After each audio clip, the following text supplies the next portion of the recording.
कि उसका समय हमेशा एक जैसा जाए। अच्छी अच्छी कुंडलियां बिगड़ जाती हैं वक्त बिगड़ता है तो। अब जिन्हें ज्योतिष का ज्ञान नहीं है, ब्लाइंड सपोर्टर है, वो अपना गाना गा। लग्न में भी मंगल की महादशा चल रही है और इस वक्त तुला लग्न में भी मंगल रहा है। चंद्रमा अनुराधा नक्षत्र में ही है और बाकी के सारे ग्रह जो हैं इस वक्त उनकी स्थिति मजबूत नजर आ रही है। उनके विषय में मैं कुछ नहीं कहना चाहता।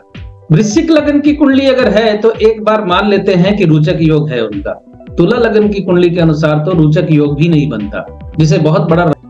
और बृहस्पति की अंतरदशा तुला लग्न के अनुसार जनवरी। एक चीज यहाँ और उल्लेखनीय है कि तुला लग्न के अनुसार नवांश मेष लग्न का बन रहा है, तो मेष लग्न का लॉर्ड यहाँ मंगल हो जाता है। वृश्चिक लग्न में तो फिर भी बृहस्पति अकारक नहीं, शुभ जाने वाली नहीं। एक और इत्तेफाक है कि वृश्चिक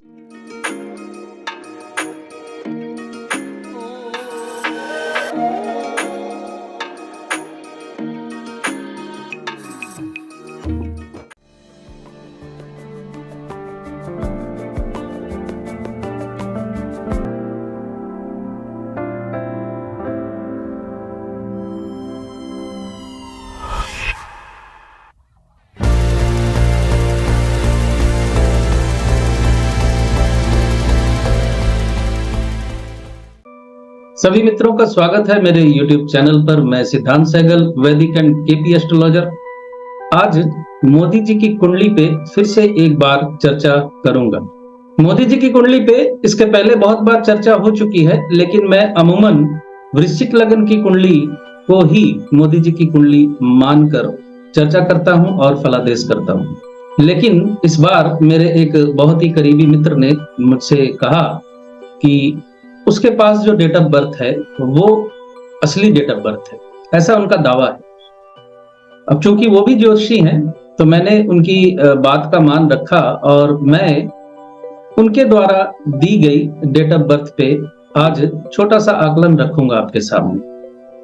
कोई बहुत बड़ा सीक्रेट नहीं है। तुला लग्न की कुंडली उनके अनुसार है और पूरा भारतवर्ष मोदी जी की कुंडली तुला लग्न की है या वृश्चिक लग्न की है, इस पे बटा हुआ है आपस में। कुछ लोग इसे तुला लग्न की मानते हैं और कुछ लोग वृश्चिक लग्न की मानते हैं। इत्तेफाक की बात यह है कि वृश्चिक लग्न की कुंडली में भी मोदी जी की कुंडली मजबूत बनती है और तुला लग्न में भी मोदी जी की कुंडली मजबूत ही है। और मैं इसके पहले एक वीडियो डाल चुका हूं जिसमें मैंने कहा था कि पूरे भारतवर्ष में राजनेताओं में जो पॉलिटिक्स में है उन सब में मोदी जी की कुंडली सबसे ज्यादा स्ट्रांग है। उनके टक्कर की कोई कुंडली ही नहीं है, ये बात मैंने कही थी। लेकिन ज्योतिष जो समझते हैं और ज्योतिष को जो समझना चाहते हैं उनको यह भी समझना चाहिए कि दुनिया की कोई भी कुंडली ऐसी भी नहीं होती कि उसका समय हमेशा एक जैसा जाए। अच्छी अच्छी कुंडलियां बिगड़ जाती हैं वक्त बिगड़ता है तो। अब जिन्हें ज्योतिष का ज्ञान नहीं है, ब्लाइंड सपोर्टर है, वो अपना गाना गाते रहे, उससे क्या फर्क पड़ता है। लेकिन एक ज्योतिष के तौर पे ग्रह नक्षत्रों की स्थिति के अनुसार जो बोलना है वो तो मैं बोलूंगा। तो तुला लग्न की कुंडली के अनुसार आज कुछ बातें मैं आपको बताता हूं। बहुत से लोगों की धारणा है कि लग्न बदल जाएगी उनकी, वृश्चिक लग्न की जगह अगर तुला लग्न हो जाएगी तो फलादेश में आमूलचूल परिवर्तन आ जाएगा। लग्न के परिवर्तन से नेचर में कुछ परिवर्तन जरूर होगा, लेकिन इत्तेफाक से मोदी जी की कुंडली में लग्न बदलने से बहुत ज्यादा फर्क नहीं पड़ रहा है। इसलिए नहीं पड़ रहा है कि वृश्चिक लग्न में भी मंगल की महादशा चल रही है और इस वक्त तुला लग्न में भी मंगल की महादशा ही चल रही है। और प्रैक्टिकली अगर आप सोचें तो ग्रह नक्षत्रों में भी कोई फर्क नहीं पड़ रहा है। चंद्रमा अनुराधा नक्षत्र में ही है और बाकी के सारे ग्रह जो हैं उन्हीं नक्षत्रों में है जिन नक्षत्रों में वो वृश्चिक लग्न में है।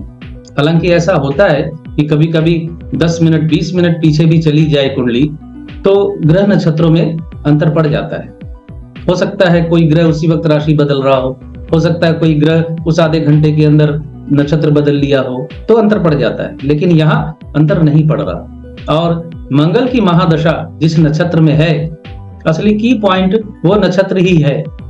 और दूसरी बात यह है कि मंगल डेबिलिटेट है यानी नीच का है नवांश में वृश्चिक लगन के अनुसार, तो तुला लगन के अनुसार भी मंगल नवांश में नीच का ही है।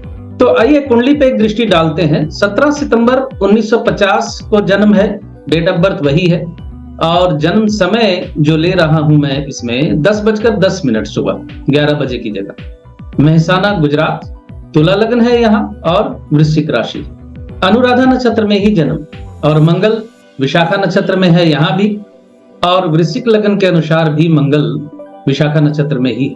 हाँ, अंतर इतना पड़ रहा है कि वृश्चिक लगन में मंगल की महादशा दिसंबर 2021 से शुरू हुई है, और तुला लगन के अनुसार मंगल की महादशा अगस्त 2022 से शुरू हुई है। वृश्चिक लगन के अनुसार बृहस्पति की अंतर्दशा चल रही है, और तुला लगन के अनुसार अभी बृहस्पति की अंतर्दशा नहीं चल रही, राहु की अंतर्दशा चल रही, और तुला लगन के अनुसार बृहस्पति की अंतर्दशा फरवरी 2024 से शुरू होगी। क्यों फर्क नहीं पड़ रहा बहुत ज्यादा, ये अभी मैं आपको बताता हूं। वृश्चिक लगन के अनुसार बृहस्पति की अंतर्दशा जो चल रही है, जो फल देना चाह रही है, तुला लगन में भी वही फल मिलने वाला है, यानी दशा अंतर्दशा इस वक्त अच्छी नहीं है, और जिन्हें इस वक्त उनकी स्थिति मजबूत नजर आ रही है उनके विषय में मैं कुछ नहीं कहना चाहता। वृश्चिक लगन की कुंडली अगर है तो एक बार मान लेते हैं कि रोचक योग है उनका। तुला लगन की कुंडली के अनुसार तो रोचक योग भी नहीं बनता, जिसे बहुत बड़ा राजयोग कह रहे हैं। तुला लगन में एक चीज और आपको ध्यान देनी है कि बृहस्पति जो है वो अकारक होता है।